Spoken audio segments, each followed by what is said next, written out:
नमस्कार, आप सुन रहे हैं जागरण पॉडकास्ट का खबरनामा स्पेशल। मैं नरेंद्र दामोदर दास मोदी।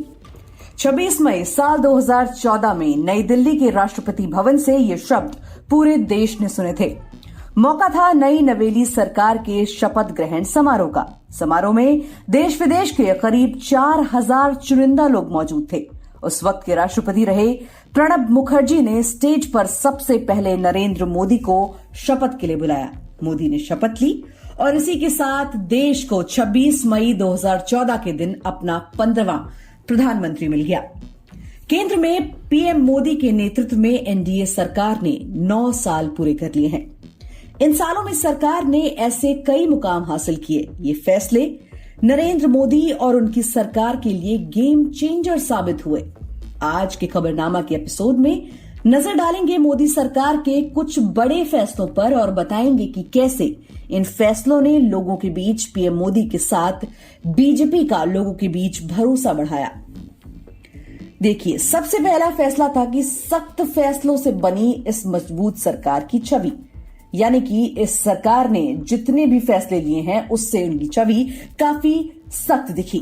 मोदी सरकार ने अपने 2 साल के कार्यकाल में कई बड़े फैसले किए। इन फैसलों से उनके सरकार की छवि काफी मजबूत हुई। 2014 में सत्ता में आने के बाद सरकार ने नियमित अंतराल पर साफ संदेश दिया था कि वो किसी भी तरह के फैसले लेने में नहीं हिचकिचाएंगे। आम लोगों के बीच मोदी और उनकी सरकार की लोकप्रियता के पीछे ये सबसे अहम फैक्टर बना। इसकी शुरुआत पहले कार्यकाल में नोटबंदी का फैसला था। उसके बाद सरकार ने आतंकवादियों के ठिकाने पर हमला किया। कोरोना महामारी के दौरान सरकार ने सख्त लॉकडाउन लगाने का फैसला किया। लोगों ने सरकार के फैसले लेने के तरीके को काफी पसंद किया। सरकार ने जम्मू कश्मीर से धारा 370 को हटाने जैसे फैसले भी किए। इससे यह साबित हुआ कि ये सरकार कभी भी मजबूत फैसला लेने में पीछे नहीं हटेगी। दूसरा, मन की बात। पीएम मोदी बीते 9 साल में लोगों से जुड़ने के लिए नई संवाद शैली अपनाई है। साल 2014 से ही उन्होंने अपने लोगों के बीच ज्यादा से ज्यादा पहुंचने की परंपरा शुरू कर दी, यानी लोगों तक अपनी कनेक्टिविटी को काफी ज्यादा मजबूत रखा। 9 साल पूरा होने के बावजूद भी ये सिलसिला जारी है। सरकार के 9 साल पूरा होने पर अब बीजेपी के नेता 51 रैलियां करेंगे। इनमें पीएम की भी कुछ रैलियां शामिल हैं। इन चीजों ने मोदी को ऐसा प्रतिनिधि बनाया जो उनके जैसा ही सोचता है, उनके सुख दुख का ख्याल मन की बात रखता है। इसके अलावा मन की बात जैसे कार्यक्रम भी आम लोगों से सीधे संवाद का नया जरिया बन गए और लोगों तक पीएम मोदी की कनेक्टिविटी काफी अच्छे तक पहुंची। पीएम का संदेश मन की बात के जरिए लोगों के दिल तो काफी साफ लहजे में पहुंचा। इसके अलावा साल 2014 के बाद एक बड़ा फैक्टर जो सामने आया और जो पीएम मोदी की मजबूती और सरकार की लोकप्रियता का बड़ा कारण बना, वो था ग्लोबल स्तर पर इस बात को स्थापित करना कि भारत एक बड़ी ताकत है और अब वो किसी भी तरीके से पीछे हटने वालों में से नहीं है।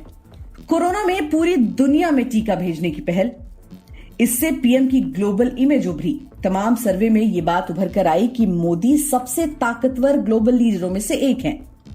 बड़ी बात यह है कि ग्लोबल इवेंट में पीएम मोदी की बड़ी रैलियां और कई अहम ग्लोबल इवेंट में भारत के दखल को देश की बड़ी ताकत के रूप में पेश किया गया। चाहे यूक्रेन युद्ध के समय वहां फंसे भारतीयों को वहां से लाना हो और कूटनीति देश की आम जन तक नहीं जाती थी, उसे पीएम मोदी और बीजेपी लोगों के बीच ले जाने में सफल रही। इन वर्षों में भारत की छवि एक ग्लोबल ताकत के तौर पर बनी। बीते 9 सालों में जब भी मोदी सरकार संकट में आई तो उससे सफलतापूर्वक निकली। साल 2016 में नोटबंदी के फैसले की भले ही आलोचना हुई, लेकिन इसके बावजूद तमाम चुनावों में बीजेपी को जीत मिली। इसी तरह कोरोना के दौरान पहली लहर में लॉकडाउन का दौर दिखा। दूसरी लहर में लाखों लोगों की मौत में विपक्ष का हमलावर रुख भी झेला, यानी कि किसी भी तरह की चुनौती को पीएम मोदी की सरकार यानी कि बीजेपी सरकार ने जमकर सामना किया। इसके बावजूद मोदी सरकार जनता के बीच भरोसा जताए रखने में कामयाब रही। संकटों के मौकों पर जनता से लगातार सीधा संवाद करने का सरकार को काफी फायदा मिला। 2014 में सत्ता में आई मोदी सरकार सबसे बड़ी ताकत उनकी गवर्नेंस के दौरान हिंदुत्व और राष्ट्रवाद का मेल देखने को मिला। 2014 से पहले हिंदुत्व देश की राजनीति का हिस्सा था, हालांकि राष्ट्रवाद एक समानांतर रूप से चलता था। 2016 में जेएनयू में छात्र आंदोलन और उसके तुरंत बाद सर्जिकल स्ट्राइक के बाद देश में राष्ट्रवाद और हिंदुत्व का नया भावनात्मक मेल सामने आया। इसने पूरे देश की सियासत बदल दी।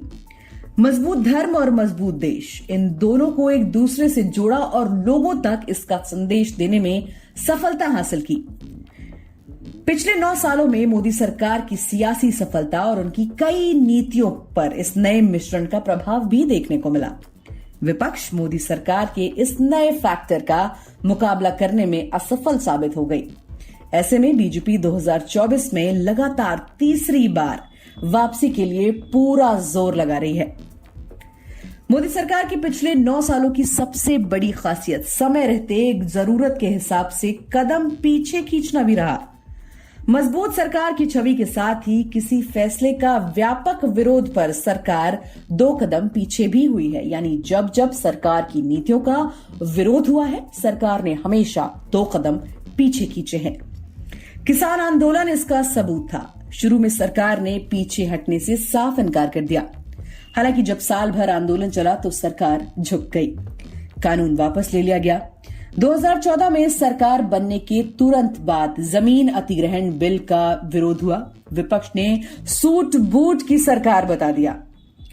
तभी न सिर्फ कानून को वापस लिया गया, बल्कि गरीबों के लिए इतनी योजनाएं शुरू की कि वो उनका सबसे बड़ा सियासी आधार बन जाए।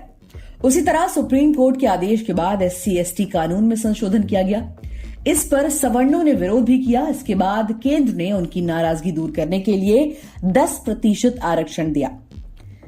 साल 2017 में जब देश के अलग अलग हिस्सों में दलितों पर हमले हुए और सरकार पर सवाल उठे, तो उसके बाद दलितों के लिए सरकार ने एक के बाद एक कई कदम उठाए। सरकार से जुड़े लोग बताते हैं कि पिछले सालों में फीडबैक तंत्र को जमीन से जोड़ा गया है। इसके अलावा मोदी सरकार ने अपने ड्रीम प्रोजेक्ट या आम जन से जुड़ी महत्वाकांक्षी योजनाओं की तय सीमा के अंदर डिलीवरी दी।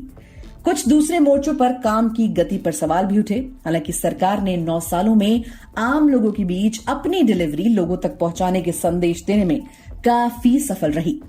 इसकी शुरुआत साल 2016 में उज्ज्वला योजना से हुई थी। इसका परिणाम भी अगले 2017 के यूपी विधानसभा चुनाव में साफ दिख गया। एक्सप्रेस हाईवे से लेकर नई संसद या सेंट्रल विस्टा के निर्माण को पूरा कर यह संदेश दिया गया कि उनकी सरकार सिर्फ घोषणाएं नहीं करती है, बल्कि उसे पूरा भी करती है। सरकार जनता के बीच ये धारणा बनाने में कुछ हद तक सफल भी रही कि उनकी सरकार ने जो वादे किए उसे पूरा करने के लिए उनका डिलीवरी सिस्टम भी दुरुस्त किया। वहीं बीते 9 सालों के दौरान मोदी सरकार और बीजेपी ने गरीबों में एक बड़ा लाभार्थी वर्ग बनाया है। उज्ज्वला योजना, फ्री मकान से लेकर फ्री राशन जैसी योजनाओं के जरिए सरकार ने इस वर्ग तक अपनी मजबूत पकड़ बना ली है। इन योजनाओं का फायदा ये हुआ कि सरकार के पास ऐसे 22 करोड़ परिवार की लिस्ट आ गई जिन्हें अलग अलग रूप से ये सुविधाएं मिल रही हैं।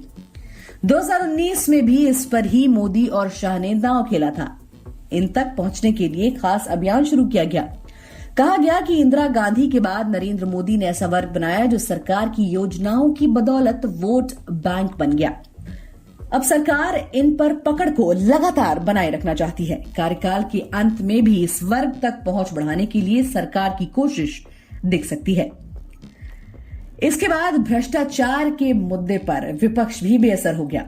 यानी कि पिछले 9 साल के दौरान मोदी खुद अपनी सरकार को करप्शन के बड़े आरोपों से मुक्त रखने में कामयाब रहे। हालांकि विपक्षी दलों ने इन वर्षों में अलग अलग मुद्दों पर करप्शन के गंभीर आरोप लगाए। उन मुद्दों को पहुंचाने की कोशिश भी की, पर कामयाबी नहीं मिली। 2019 चुनाव में राहुल गांधी ने राफेल के मुद्दे पर पीएम पर करप्शन का आरोप लगाकर चौकीदार चोर है तक का नारा निकाल दिया। पूरे चुनाव में इस मुद्दे को ही केंद्र में रखा। हालांकि चुनाव परिणाम के बाद आए डेटा ने साबित कर दिया कि मोदी को हिलाना इतनी आसान बात नहीं। यह आरोप जनता के बीच नहीं टिका। मोदी की अगुवाई में केंद्र सरकार लोगों के बीच खुद को आरोप मुक्त बताने में कामयाब रही। विपक्ष को भी 9 सालों बाद इसका एहसास हुआ और मोदी पर सीधा आरोप लगाने के बजाय महंगाई, बेरोजगारी के सहारे चुनाव लड़ना शुरू कर दिया। तो ये तो था बीजेपी सरकार का 9 सालों का सफर, जिसमें मोदी सरकार ने डटकर कई बड़े फैसले लिए। अब आने वाली सरकार में, आने वाले चुनावों में क्या परिणाम आने वाले हैं, ये तो वक्त ही बताएगा। तो दोस्तों, आज के लिए फिलहाल इतना ही। देश और दुनिया की बाकी खबरों को जानने के लिए सुनते रहिए जागरण खबरनामा।